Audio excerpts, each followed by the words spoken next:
So I gave up alcohol for 2,000 days. Do you know what? I'm not going back. So why did I do it? How did I do it? Was it difficult? All those questions. Let's talk about it. Actually, it's more than 2,000 days, nearly 6 years now. I was thinking back, there was a time when I never really thought about alcohol. It was just like, you might go for a drink to celebrate something once in a while, but it just wasn't something I ever thought about. But something happened to me that changed all that.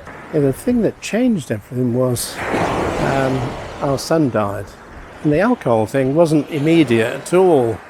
Just came very, very subtly, just feeling overwhelmed. On top of our son dying, just a short while before, both my parents had died in the same year, unexpectedly. They were only in their mid-50s. Beginning to use alcohol to medicate that emotional pain was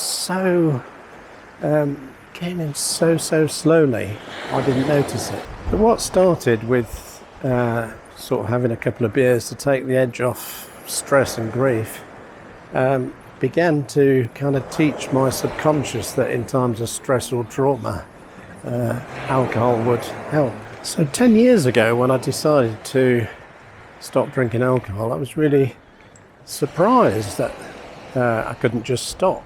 Everyone that drinks says, I can stop anytime.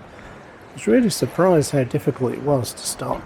So I found I managed like 24 hours, just having a day off, sometimes a couple of days off. I remember managing a whole week once, 7 days. If I got to a month without alcohol, that seemed like a real miracle. I looked around for resources, read books, found podcasts, stuff like that. Through those, I managed to quit for 5 months once. But something would always happen, sort of stress or anxiety or just like bad feelings from the past, of things that happened in the past, came back. When the evening came round, just felt I really needed a drink. And before you know it, back to where you were, drinking what even you yourself know is too much. It isn't really about the quantity, is it? It's about why we're drinking in the first place. So I kind of repeated the process of research and thinking about it, praying about it, and I managed to quit for 9 months. And during that time, I really thought that was it. I thought we'd finished. But a major sort of stress happened, and I just felt I couldn't cope in the evenings without, and couldn't get sleep in the evenings without having a drink. See, back in the day when I didn't really think about alcohol and none of the really traumatic stuff had happened, the point of going for a drink was to celebrate with friends or to meet up with old friends. So it was like a one-off. I wasn't trying to medicate anything. But that evening when I was overwhelmed by the death of our son, the way I was using alcohol was very different to just going out to chat to friends once in a while. Without me even noticing it, I'd switched over from the occasional drink that I didn't really think about to feeling I needed alcohol to medicate emotional pain. But all the books I was reading and the podcasts I was listening to, they were all just about abstinence, just about how to not drink alcohol. But what I've since realised is the alcohol isn't the problem.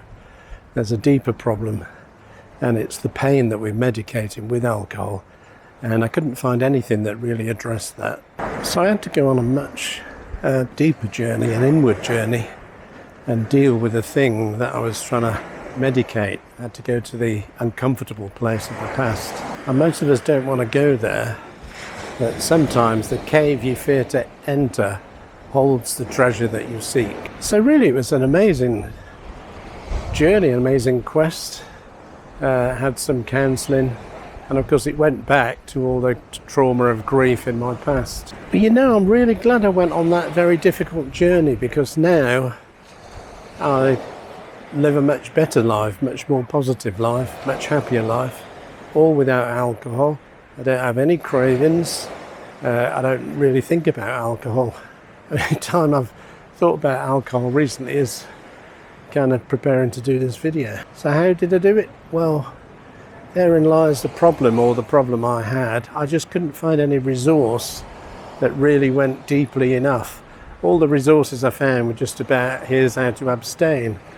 But if you're medicating emotional pain, that's not enough. You have to deal with the underlying cause. And so this year I've been preparing a program, a step-by-step program, and it might not be for everyone, but it's the program that I went through. It's like the program I invented for myself, and I just share that in How to Quit Alcohol.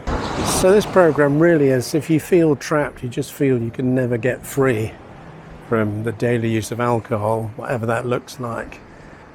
This is how I got free, and I was someone who thought I'd never get free. So I've made this resource available. There's links in the description below. It's available as an ebook or as a paperback, whichever is your preferred choice. These are the steps that I use to get completely free. I believe they can help others. And so if you think that's for you, have a look at the links below. So it really doesn't matter if you use this resource or some other resource. What matters is you, and you started a journey of self-care. I recommend you start that journey today. It's not an overnight 24-hour success. It can be a long journey. But as they say in the shampoo commercial, you're worth it.